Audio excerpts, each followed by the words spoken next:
By the power vested in me by the Board of Trustees of Chapman University, I hereby confers upon you, Mario Vargas Llosa, the degree of Doctor of Arts, honoris causa, with all the rights, privileges, and responsibility thereunto pertaining. Congratulations.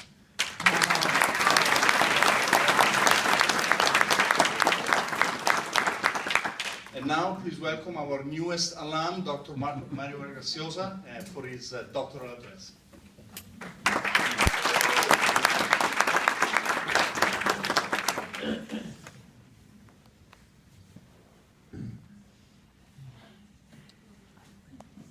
First of all,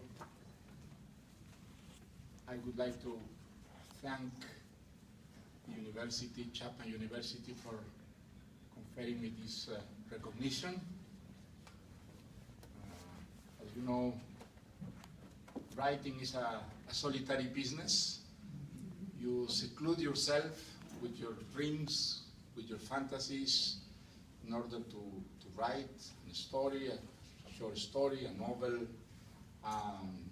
The work is fascinating but hard and long, months, years, in which you are isolated, cut practically from the real world, trying to materialize images, ideas, in a process which is mysterious and with an ending that is always unpredictable. You never know, and I think this is something that all writers are being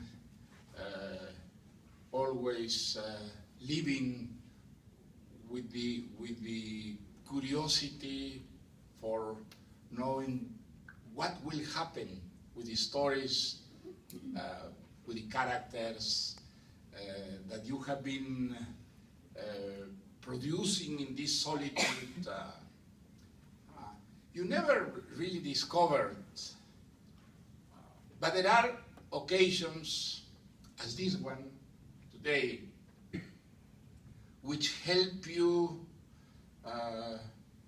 to understand that what do you do, sometimes with great effort, with great discipline and stubbornness, writing stories is not useless. It's something that has a repercussion in real life, something that may help people to understand better the world in which they live, and maybe something that helps them to use their imagination, their fantasy, to find solutions for the problems that form part of the daily life. For that reason, I think writers are deeply grateful and moved when they receive any kind of recognition, as I am receiving today from this generous university, that make writers consider that literature is not only a pure spiritual entertainment, but something that in practical terms can help people to face the problems and fight in order to find solutions for them. Well, thank you very much for your very kind words, and thank you, all of you, for being with me, sharing this ceremony this afternoon. I'm going to read a text called "To Tell a Story Well Told." I have thought long and hard about the subject of this talk and have decided that I would speak to you about what it meant to me to discover the importance of technique in literature. I will begin with a confession. Throughout my life as a writer, perhaps all writers can say this, everything I have written has been driven by an ambition to tell a story well told. What exactly is a well-told story? No doubt there would be much disagreement about this. For me, a well-told story is one in which the reader does not have the impression of reading, but rather of living. A story which, thanks to its power of internal persuasion, erases the distance between writer and reader, eliminates that critical attitude with which we inevitably approach a literary text, and at some point gives the reader the impression that the words have eclipsed and have been replaced by actions, landscapes, pure, vivid reality, a story that seems to be experienced rather than read. When I began writing, sometime in the 50s of the last century, the idea of technique, the formal preoccupation with it, was practically non-existent among writers, at least in my Lima milieu. One of my first assignments as a journalist, when I was still a university student in the mid-50s, was a series of interviews with Peruvian writers of different generations for the Sunday supplement of the El Comercio newspaper. I asked all of them about literary technique, about their formal concerns when writing their stories and novels. I remember being surprised that nearly all of them shied away from the question or talked about technical matters, about form, with a certain amount of disdain, as if technique were some sort of a threat to a writer. The threat of a divorce between literature and life. Expressed in a variety of ways, their attitude was more or less, to write well, you have to live, especially in an intense, profound way. The important thing in a story, they generally agreed, was to have a good subject, an original theme with a dramatic force that would seduce the reader because of its unusual nature or because of the exuberant personality of the protagonists.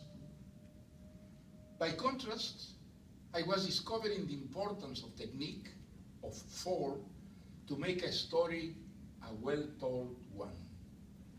The literature circulating in those days, particularly in the 1950s in Peru, was still marked by costumbrismo, regionalism.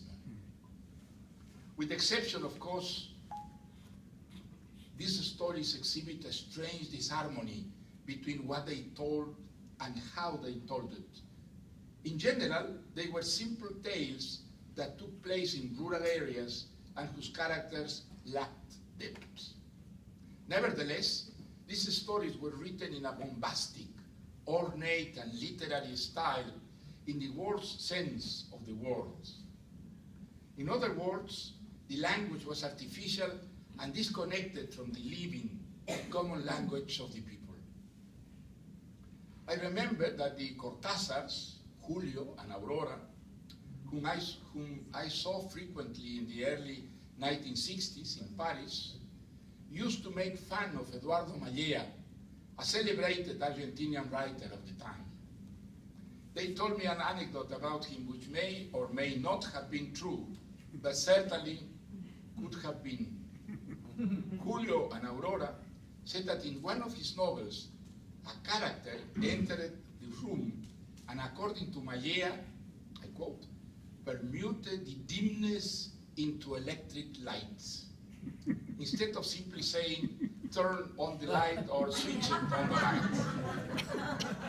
This occurred in the novels and stories of the costumbrista or indigenous literature. Characters enter rooms and instead of turning on lights, they permuted the dimness into electric lights. They seemed elegant, This seemed elegant and literary. The overblown rhetoric made the story seem completely unreal and denied them that which is fundamental to making a story a well-told one, its power of persuasion. I believe that this contrast, which kept me from believing the stories told by costumbrista writers in the 1950s, eventually led me to discover the importance of functional writing. By this I mean a writing style that adapts to the story and the characters, and which, rather than awakening the reader's skepticism, managed to convince him, to persuade him about what the story wanted to tell him. A decisive moment for me during my time as a novice writer was to understand the critical, the essential importance of the narrator and his protagonism in every story written. I do not remember how or exactly when, but at some point I realized that the narrator is the most important character in all stories, and is always an invented character. Never the author, of course. I still believe this. The writer is always a flesh and blood person, whereas the narrator is simply a character of words, someone who exists only as long as the story being told does, a character completely dependent on what happens in the story and how it happens. For that reason, the author must have a clear conscience about what he does with the narrator he invents, where to put him while he recounts the story, whether to place him close to or far away from the events, which part of the story is going to be told by the narrator, and which part will be kept secret, completely silenced, or simply suggested, so that those silences can become loquacious and can create a certain expectation, a climate of ambiguity, of relativity, that piques the curiosity of the reader, urging him to become creatively involved in what is being told. Of course, my discovery was not only based on intuition, on contrasts with the books I read, but also thanks to some authors from whom technique was a key ingredient in the originality and richness of what they told. As experts on my work, and we have here a great expert on my work, which is Dr. Efraín Cristal, who has written, I think, the best book that has been written about my books.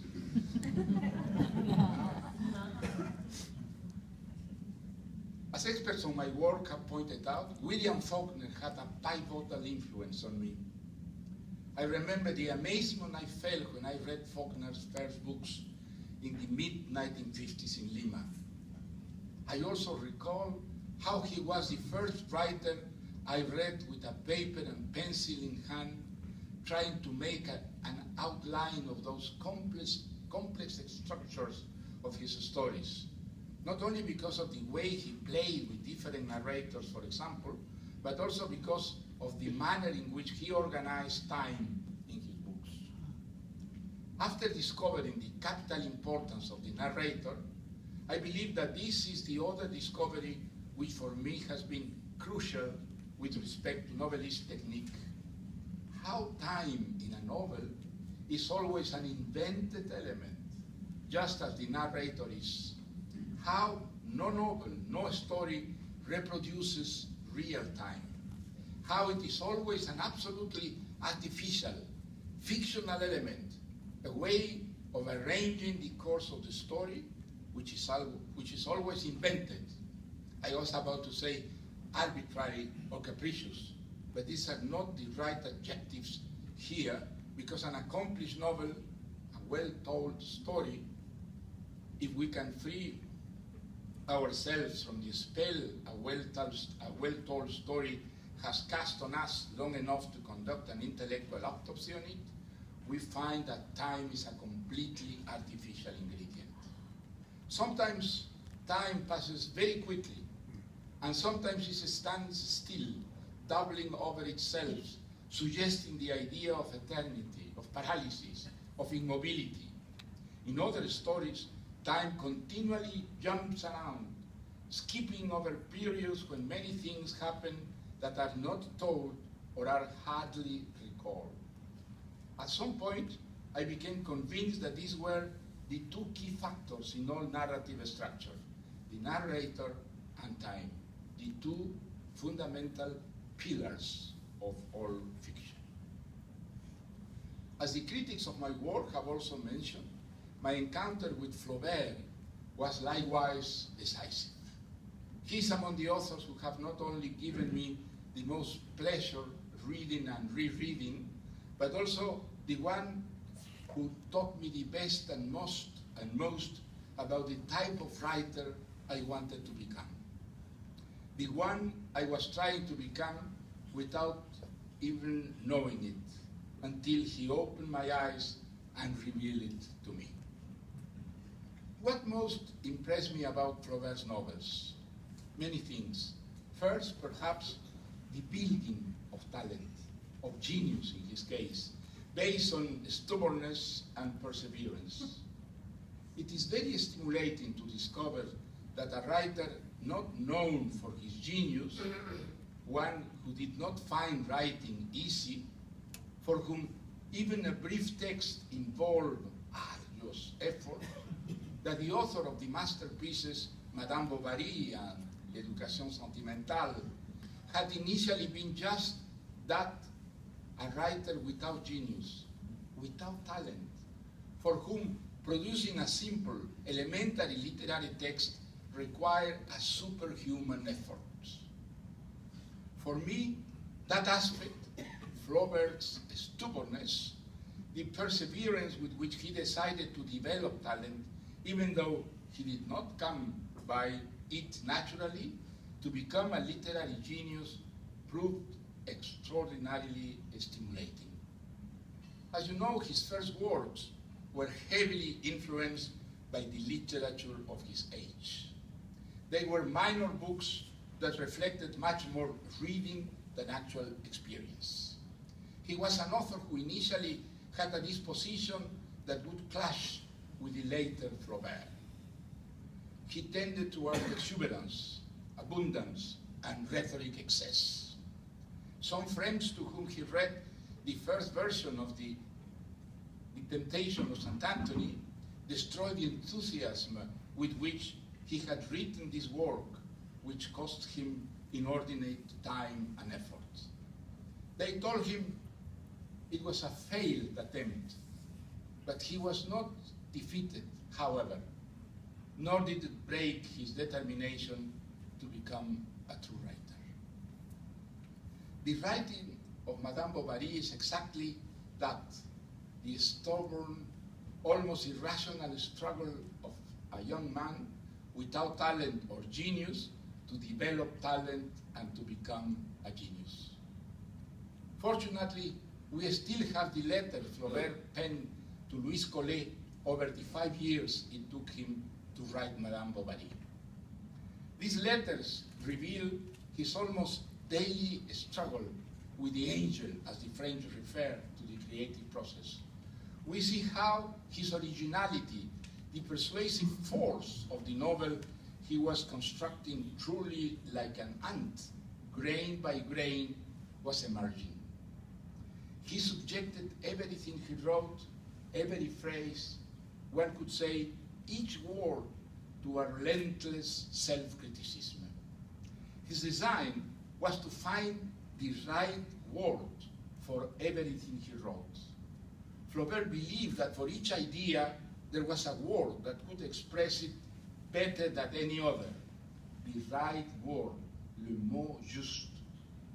He also believed one could discover the right word not through reason, but largely through the ear. Therefore, words had to be subjected to the gueuloir test, from the verb gauler, to yield. In other words, sentences had to be read in loud voice. He had to hear them read aloud, and if something screeched or squeaked or skidded in a phrase, then it was not the right word and he would have to replace it, to search until he found the right one, the word sounding like the harmonious music that would reflect his sense of perfection. Reading Madame Bovary, and particularly reading the correspondence that documented the creation of that novel, changed my life as a writer, and in some ways began to make me the writer I later became. This is how I discovered why realist literature was what most suited me, what best expressed the type of author I wanted to be. At the same time, the idea of realism that Flaubert brought to fruition in works such as Madame Bovary and L'Éducation Sentimentale was precisely the type of realism I had been searching for. It did not in the least resemble the picturesque, costumbrista, or pseudo-realistic literature of Latin America with which I had grown up. Flaubert's type realism was so vast it could incorporate all types of reality into literature without exception, including, of course, the purely imagined or invented, that of fantasy and dreams. It was a realism that never fully severed the anchors with reality, and all reality fit into it. This realism did not mean carelessness or negligence when writing, however. To the contrary, it demanded a formal, extraordinary rigor with choosing words, when constructing a phrase and organizing the stories within a compact, coherent, and functional structure. The superlative persuasive force of Flaubert's novels and all of what we think of as his masterpieces originated from this. Flaubert was not my only teacher, of course. There were many others in Paris and in the 60s. I discovered that the great novelists, who in some ways became my models, were mainly those of the 19th century.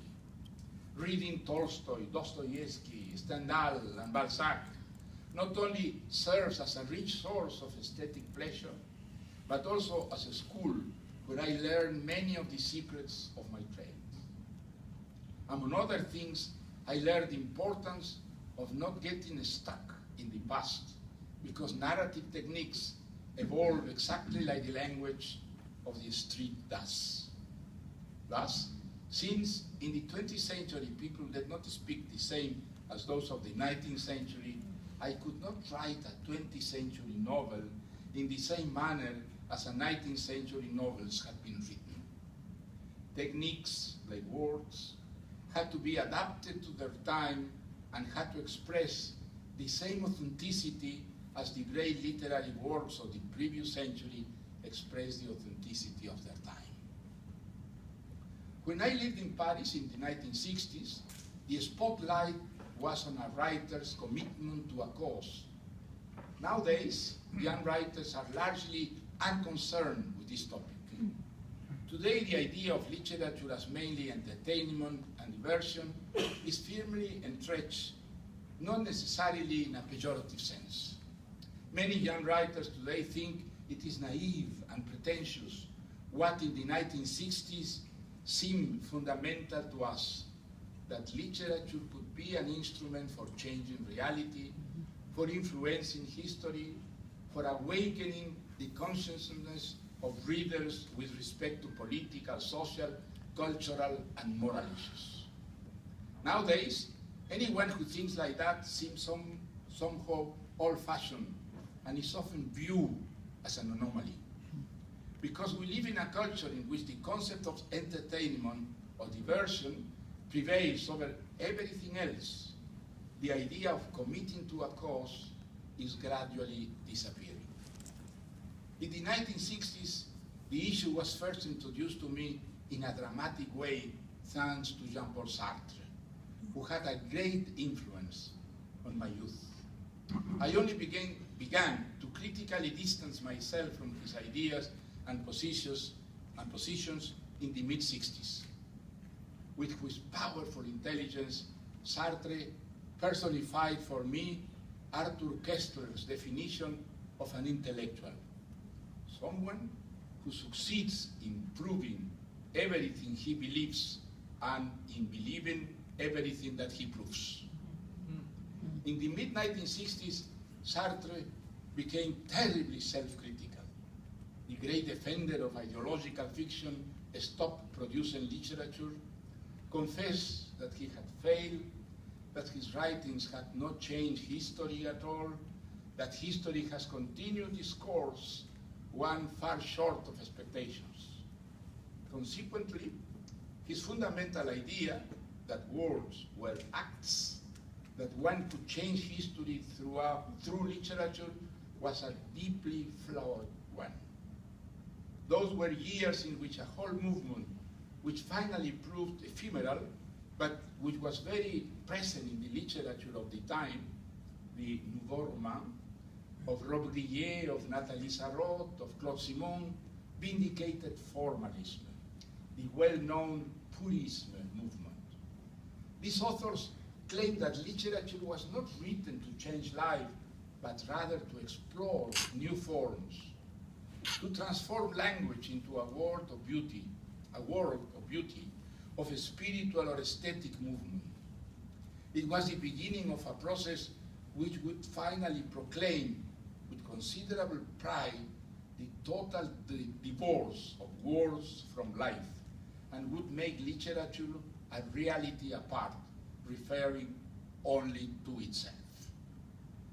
Anyway, I mention this because after the 1960s, I began to question my firmly held conviction that literature was mainly form, that any story could be a great one or a disastrous or mediocre one, depending not on the story, but rather on the way it was told, expressed through a structure and a language.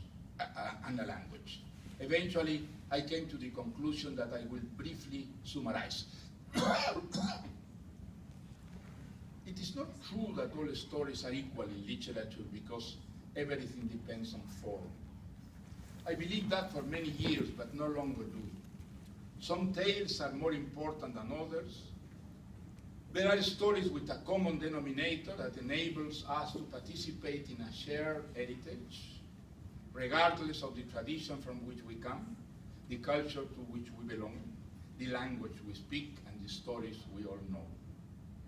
And there are individual stories referring only to a local or passing incident, transitory experiences determined by a belief or by a limited, local, and fleeting historical reality. While form can greatly enhance a local story and transform it into a universal one, and vice versa, a form poorly employed and sloppily developed can make a potentially rich subject banal and inconsequential. Despite all of this, I believe that there are themes which by themselves have a persuasive force, which form can enrich or impoverish, of course, but which are not created from nothing, which are not based exclusively on the writing style and narrative structure. I also believe it is very respectable to consider literature as diversion and entertainment. Otherwise, it is nothing. But I resist the notion that literature is only entertainment and diversion, even when it employs the most elaborate creative form. Literature, good literature, the masterpiece, always leaves a mark on the reader's personality, memory, and sensibility, a residue that will later influence his conscience and his acts in an unforeseeable way. For that reason, the writer cannot escape a responsibility that transcends the purely literary. It may be called moral, social, or political, but it is a responsibility that goes beyond a purely aesthetic commitment, although this too is essential when writing. Literature helps us to live. Literature fills the voids of existence, those deficiencies of life to which we all fall victim because our imagination and desires condemn us to imagine richer, more diverse lives than the ones we have. We have filled those voids through invention, through fantasy. That is the origin of literature. Thank you. It provides us with a refuge. Reading enables us to vicariously enrich the lives we live.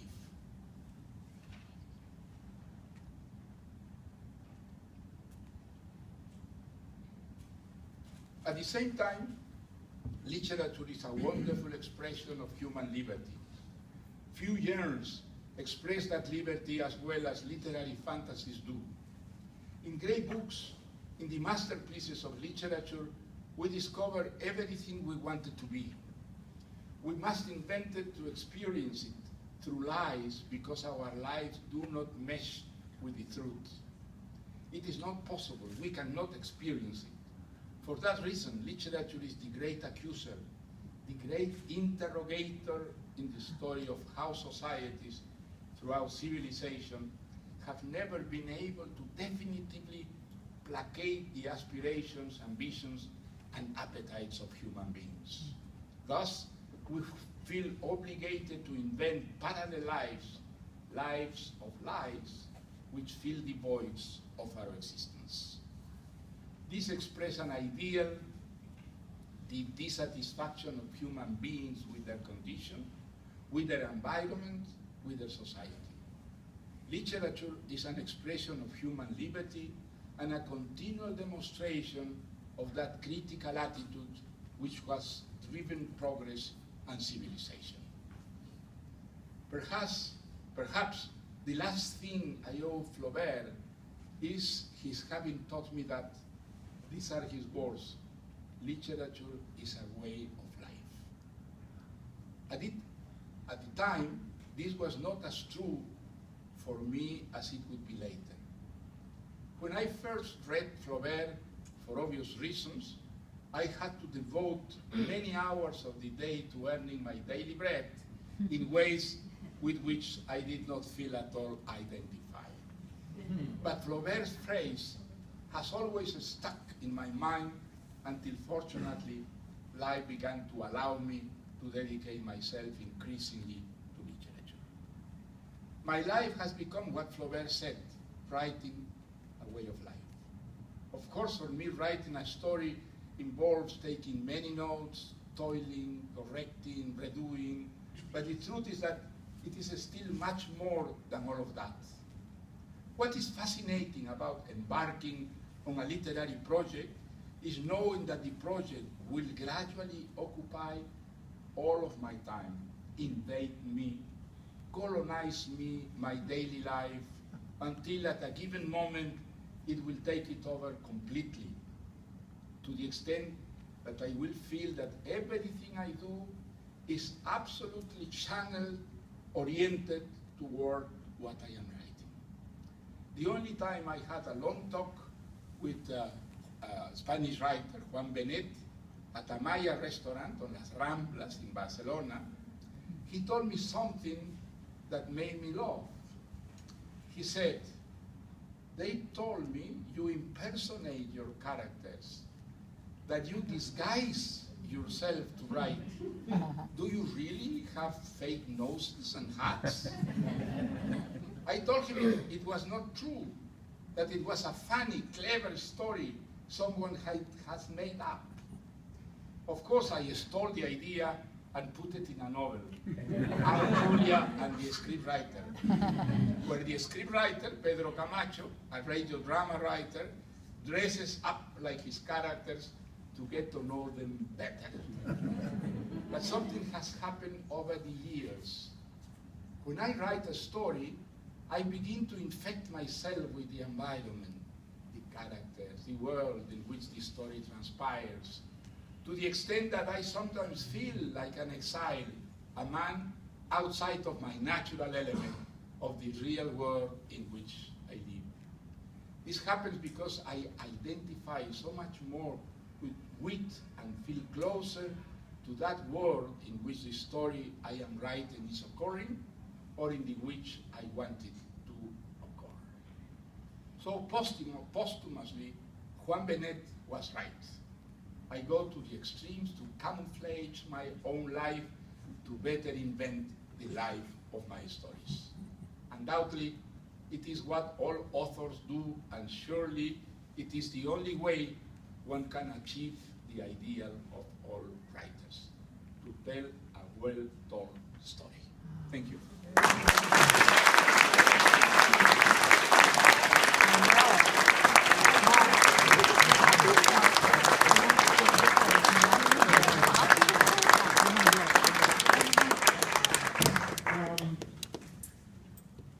Professor Vargas Llosa has graciously accepted to accept questions from the audience. And so if you have them, there's one right now. Hi. My name is Domingo León Escurra, and we are proud to have the greatest writer of Peruvian here with us. Last time that I met you, as I mentioned, you know, when you were the front runner for the candidate to the president of Peru, Miguel Cruchaga Bentín and Cecilia Bentín, you know, they took me up to the Buenaventure Hotel where I met you last time. And I also had the honor to serve President Belaunde. I was part of the staff of the Minister of Transportation. And I asked him before he died, President, you know, what books do you recommend, you know, to read? And he said, well, if you want to be a cultivated man, I will recommend first the Bible, Iliada and Odisea, El Quijote, and Tradiciones Peruanas, Ricardo Palma, and all the books of Mario Vargas Llosa. You know, I read most of the books, but the last one that I read was Cinco Esquinas. A lot of events happened in a Calle Dante in Surquillo. I happened that my tailor and my shoemaker is there, so it touched my heart. I read it in one night. That was amazing. You know, Well, it's because the novel is short. No? But one of the books that struck me more was Como Pez en el Agua, no? Because my father took me from Lambayeque, where I'm from, like 14 years old to Lima. You know, and I passed the test for the University of Engineering, which was very tough. It happened that I am also Ingeniero de Caminos, Canales y Puertos of Madrid, which is also a very tough school. But anyway, I went. The question. And your question? Yeah, the question is, well, you know, it has happened background. You know, then you have a question. Now, you know, when I went to being from provincias to Lima, you know, I went to University of Engineering. So I went to school with, being a provinciano, I went to school with, you know, a lot of rich guys in Lima, from Santa Maria, Newmark, and I was bullied by them. Now, they are my greatest friends now, good friends. And bullying didn't affect me at all. Now, where do you take that, you know, these kids now, they commit suicides and they bully, you know, it's a great deal now. So what do you take on it? That's my question. There you go. I didn't understand. What was the question? I mean, see, bullying, you know, I was bullied by, I told you, but these days, you know, these kids are being bullied and they commit suicides and things like that. And I was bullied, it didn't happen to me. And you know, you are a writer and you have all these ideas. What do you take on it? So what do you think about bullying these days? As you probably know, I was in a military school for 2 Yeah. years. And the bullying there was probably much worse, much more brutal than in any other lay institution. I have tried to describe the effect that bullying had in different young boys. Some were deeply affected, probably for the rest of their lives. And for many others, bullying was just an ephemeral, you know, episode in their lives that they forgot quite rapidly. And I think bullying in general is the expression of a natural violence that is within us, and it's something that happens all over the world. You know, I've seen that here in the United States, few weeks ago, bullying was causing a terrible disgrace, and this happens also in Europe, and it's a kind of rite of passage that we have inherited from our very distant ancestors. And it's, of course, a very excellent raw material for literature. Yes. May I ask a question? Yes, of course. I have a question about the discrete hero. One of my About what? Discrete hero, el héroe Yes, discreto. the discrete hero, yeah. Yeah. So when you pick up your own characters, right? Sargento Lituma, Don Rigoberto, Doña Lucrecia, Ponchito. Yeah. First of all, I thought that it was a gift from you to your readers, right? To just go back and read more about those characters. So my question, talking about technique, right? So many years later, you go back to the same characters. They are older, right? They have some experiences in between, especially Ponchito, who was a boy and now is a teenager. So what is the process? Like, do the characters always live in your brain, in your mind? Do you have to go and reread yourself? How do you evolve your characters to the point that they look so realistic to the reader? If you want to know why certain characters keep returning, Yes. I have no an answer to that. I don't know why. What I know is that when I am starting a new story, suddenly certain characters, for a very mysterious reason, appeared and say to me, "I'm here, you can use me." I have not been sufficiently used in your novel, so I am still alive, you know. So, and that is the case of Sargento Lituma, for example, Don Rigoberto. But if you ask me why so many other characters don't return, I don't know why. Probably there is an answer to this in a very deep layer of my personality, but to discover it, the reason, I would have to visit a psychoanalyst. I don't do it. Pablo? Pablo? Could you stand up so they can Pablo, hear you? My name is Pablo. She wanted I on the think mic that's so that one we can pick up. fundamental point, this question of whether art or literature should have a responsibility, a political dimension, or should be free of all function. If you ask me, I would say we should not impose upon literature any specific function, because we run the risk of restricting its potential. I would like to see what your answer to that Well, would be. I can answer only saying this. I am totally convinced that my life has been richer than would have been if I had not read Don Quixote, Flaubert, Baudelaire, Rimbaud. I cannot prove it, but I am absolutely convinced that my ideas would have been poorer than they are, that my sensibility would be less active, if I had not been educated by these extraordinary writers, and so although I don't think it can be demonstrated in practical terms, I am totally convinced that literature is extremely useful, not only because of the pleasure that we receive reading great books, but also in much more practical terms. And I have one reason to believe this, that all the systems, the regimes in the long life of history that want to control life, existence, since the beginning until the end, have established a very strict systems of censorship for literature.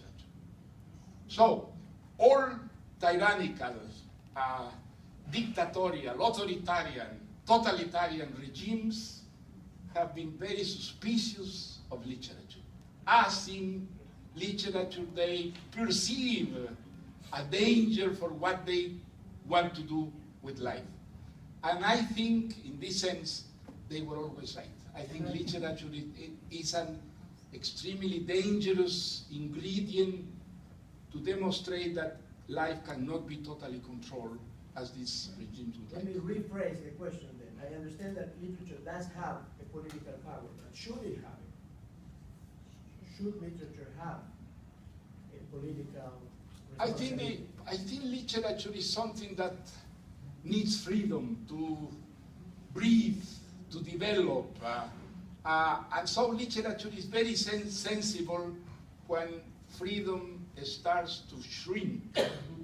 Literature immediately feels that there is a great danger for its survival when a regime doesn't respect, for example, human rights or the right to criticism. And even if writers don't know what they do, is something that is using this march in which you can develop a critical attitude towards not only politics, towards everything that exists, you know. And in this sense, I think literature develops in readers a critical spirit. And critical spirit, I think, is essential not only for democracy, but for progress, for civilization. And in this sense, I believe that all literature is absolutely necessary for the training of a good democratic citizen, that is a citizen with a critical spirit.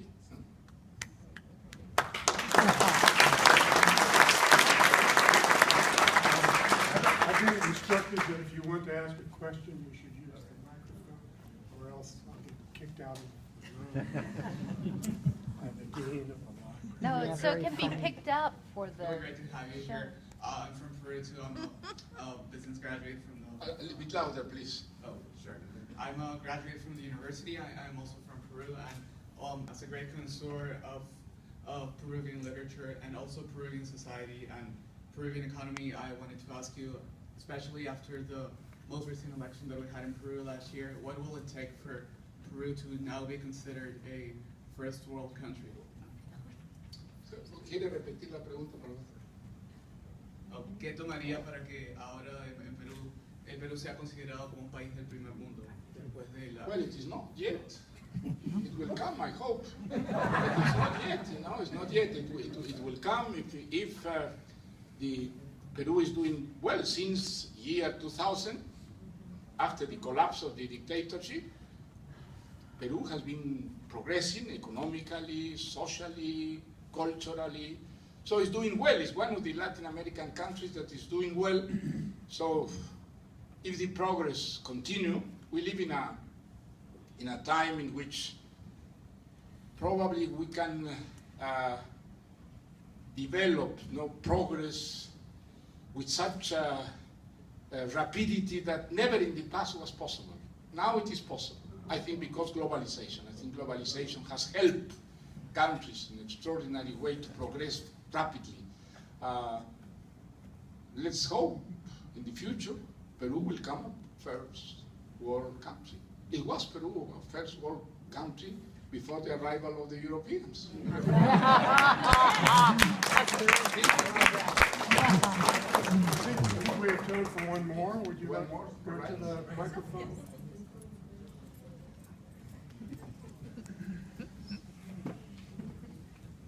Hola, hello. My name is Montserrat. Thank you. Nice to meet you. An honor.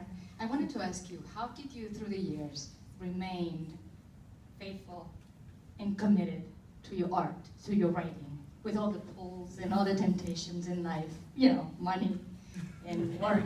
But money, no.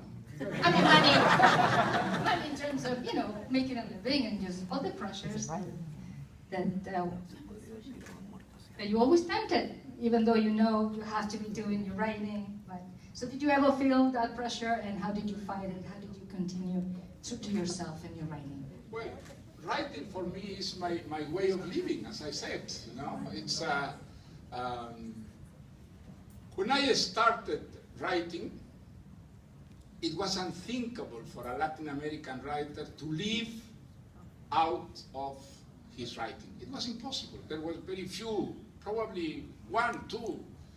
So I think writers of my generation became writers for vocation, knowing that in practical terms their life would be very, very difficult, that they would never be able to live out of their books. So the vocation was real, a real vocation in which they were choosing not only a way of living, but to be failures in practical matters, you know. So things have changed a lot since. Now many Latin American writers can live more or less out of their writing. But this was unthinkable when I was young. So I would have been writer in any case, doing very different kind of things to survive. But so this is my life is writing, reading and other things. But if I want to choose one thing that expresses my life, it's writing.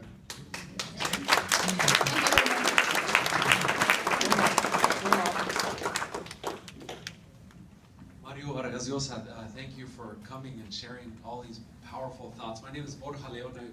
I'm a special advisor and deputy mayor for Los Angeles Mayor Eric Garcetti. And I took the day off today because I wanted to listen to you.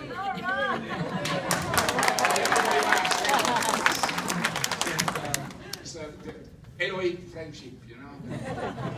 One of the questions I have, and you know, we came from Washington. We were there this weekend, or this entire week, and we see it all the time.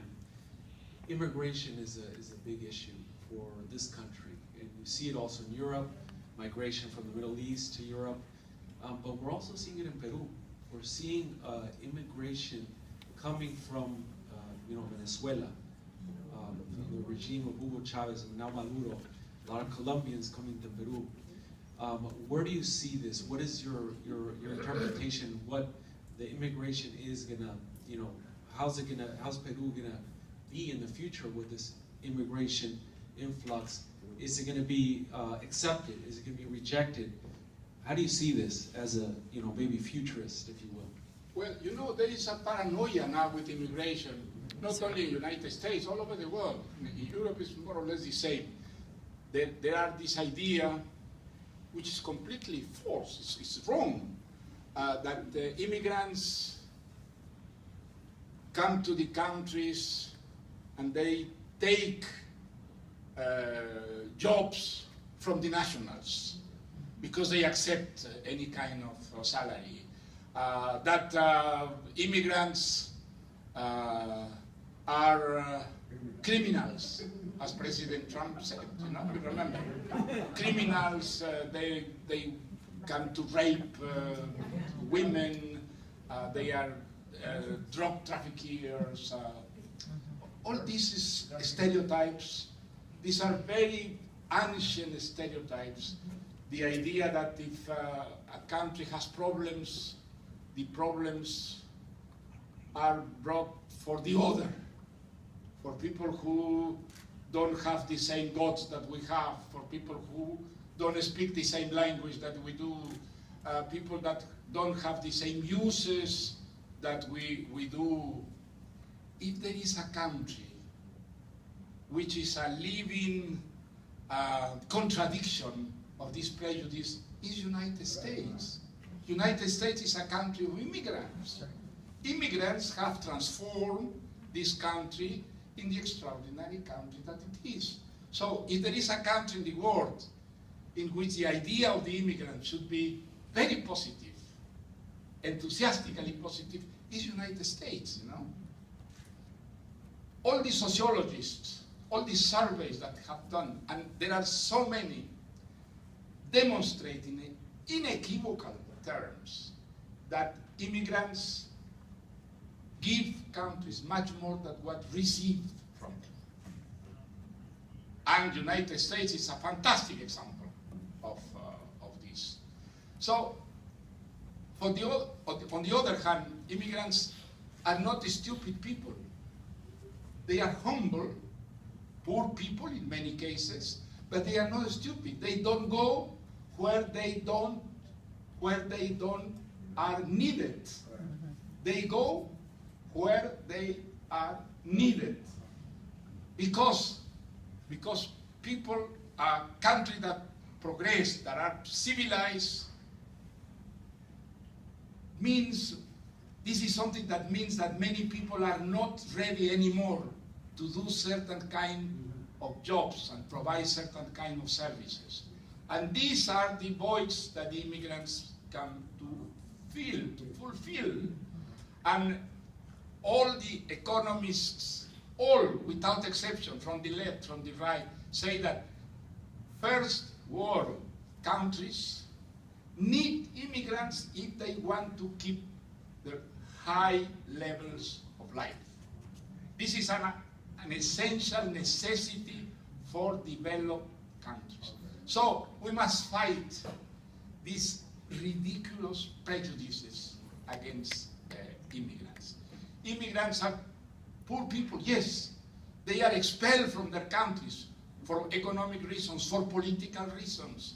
And they are paying us a great homage coming to our countries, because our countries represent civilization, democracy, tolerance, diversity, you know. Well, these are the ideas that we must defend, and we must reject very energetically the prejudices against immigrants, because the prejudices against immigrants are the roots of all the monstrosities that have happened during our history. You know, Nazism, fascism, communism have produced such massacres because of the prejudices against immigrants, against different races, against different religions. So we must fight the demagogy against the immigrants here in the United States, in Europe, and in all Latin American countries too, because racism is something that is deeply rooted in all countries, in all civilizations, but it's a very dangerous kind of roots out of which come wars, massacres, discrimination, the worst heritage of humankind. Thank you very much.